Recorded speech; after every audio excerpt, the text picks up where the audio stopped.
Hi, welcome back to the channel, episode 26. I'm going to start removing the differential today. I managed to also remove that awkward bolt that didn't come out when I was dismantling the rear suspension. I basically applied heat many times, cycled with it, and charged the Makita gun impact wrench, and it loosened up. And also that bolt's fairly straight, so it actually came out, whereas on the left hand side of the car, which is here, the bolt's a bit bent there, so I'll probably have to cut it in half to get that bolt out there. But I've already started on the differential and the prop shaft, so I'm loosening up the prop shaft at the front.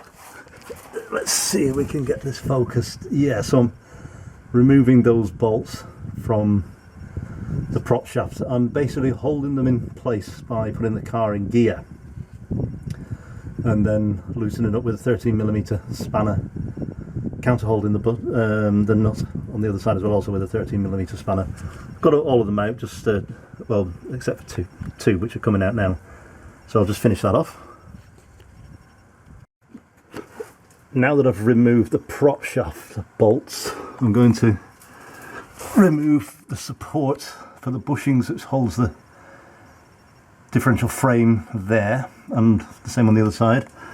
Plus there's two bolts on the side of the differential that holds it to that supporting bracket, which I think is bolted to the chassis underneath, sorry, on top of the prop shaft a bit further back there. So I'll try and loosen those 4 bolts now, well 6 in total. I have loosened these actually already with the bushing mount there, but the other ones I'll see if I can loosen them at the side. So before I actually drop the diff, I'm going to drain the oil, just so it doesn't get everywhere. But, I'll proceed to do that.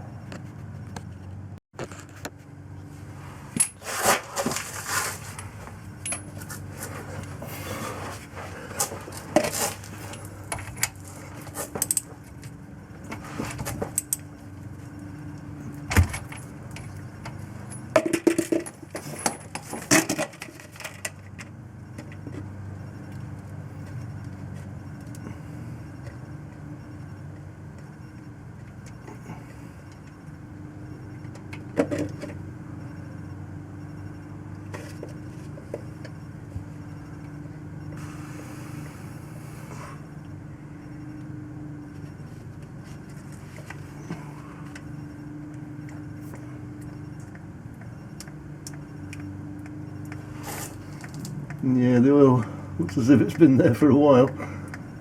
Oh, that container's going to be big enough. Let me just get another one, in case it isn't.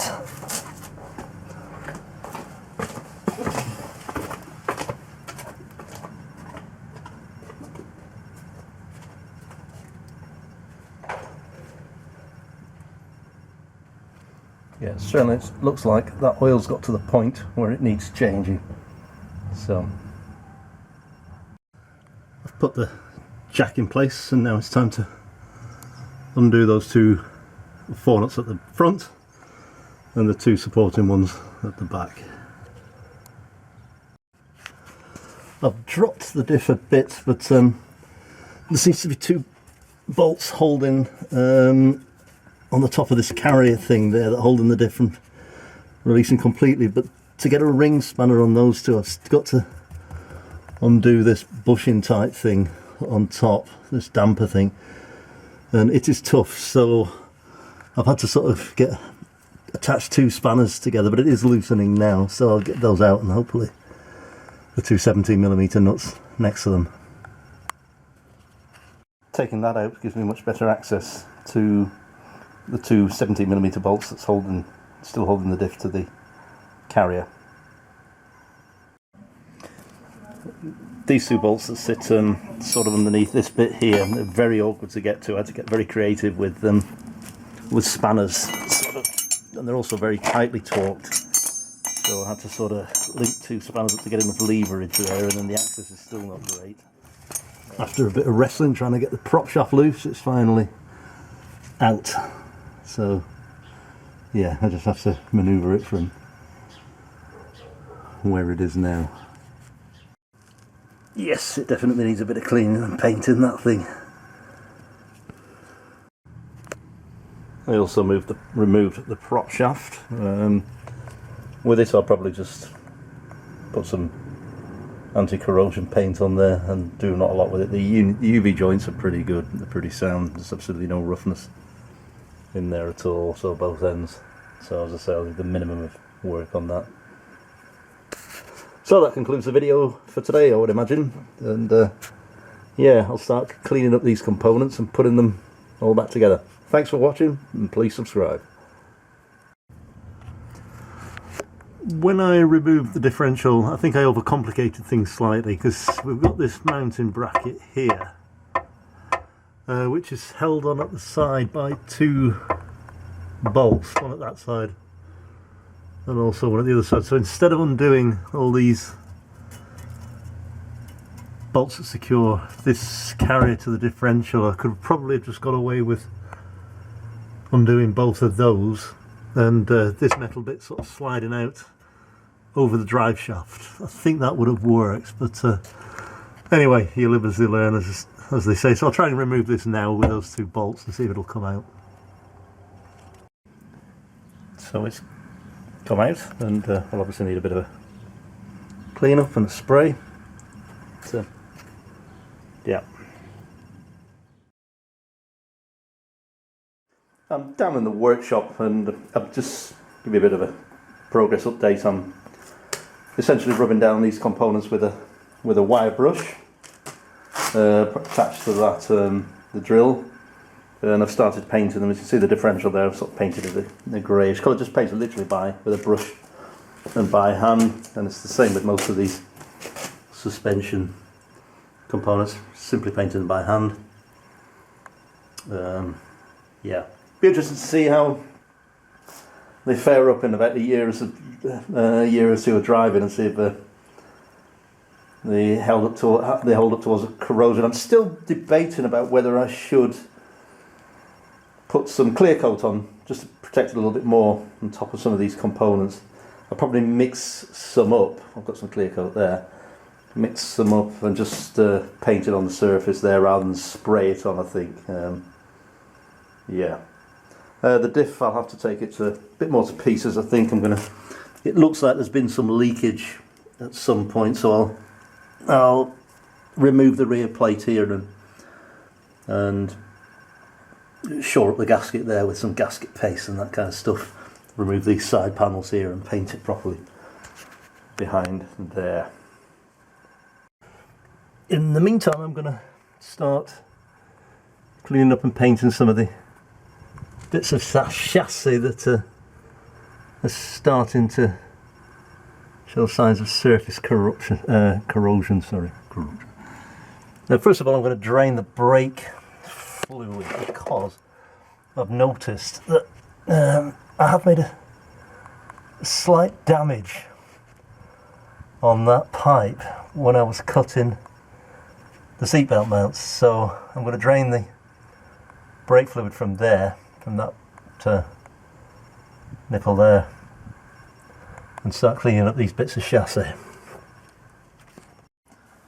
In the meantime, I've painted the chassis a little bit here, brushed it down and smartened it up a little bit.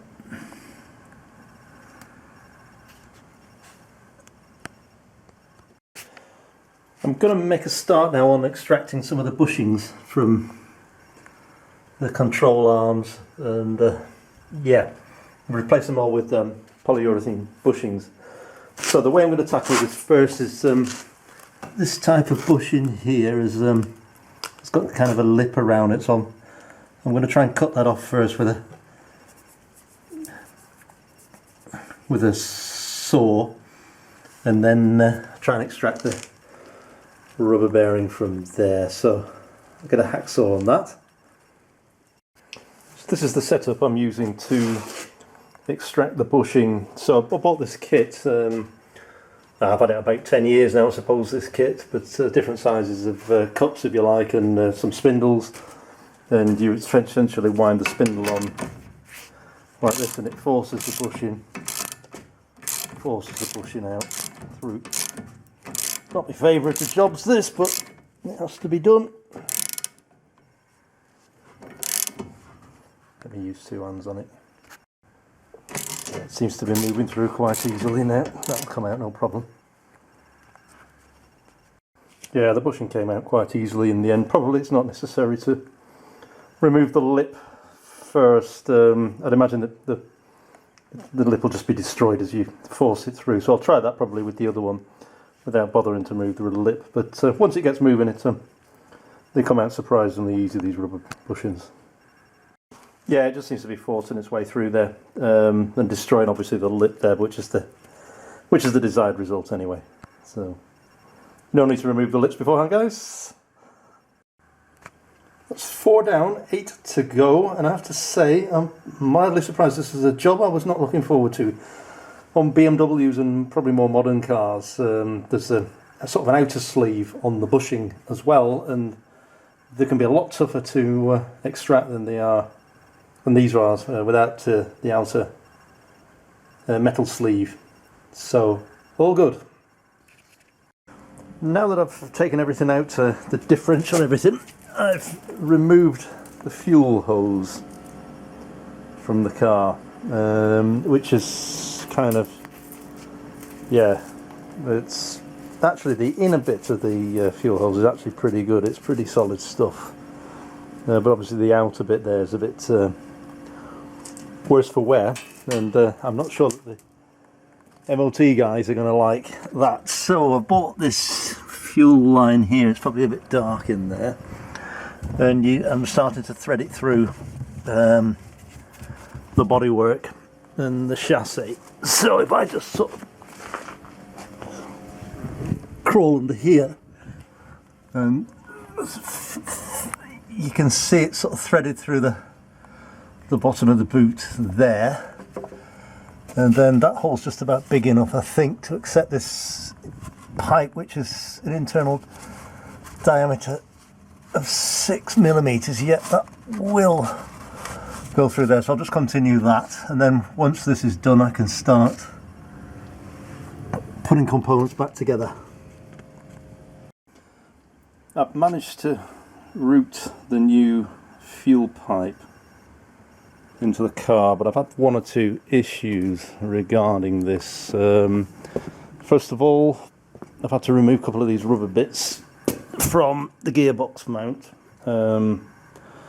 Now the problem with that is, of course, is that due to vibration on the fuel pipe, it'll start rubbing against the metal, which over time and years will cause a fuel leak. So I'll have to find some way of packing in some silicone or something like that to stop it rubbing against the gearbox mount. And also here I want to make sure, maybe tie this pipe up to something here to also stop that potential there of the pipe rubbing against anything metallic on that side as well, which is also, you know, eventually over time could cause a fuel leak. So there are a couple of issues that I still need to take care of, but yeah, other than that I'm quite pleased with it. I'm going to put some Jubilee clips or whatever they're called over these connections as well in the boot, and here it runs straight through, there's no connections in between.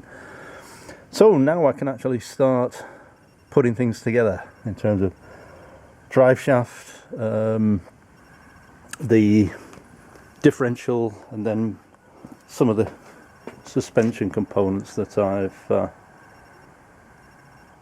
painted and cleaned up and painted. I can also start putting them back in. So yeah, I'll probably do that in the next video now and conclude this video here. So yeah, thanks for watching, guys, and stay tuned.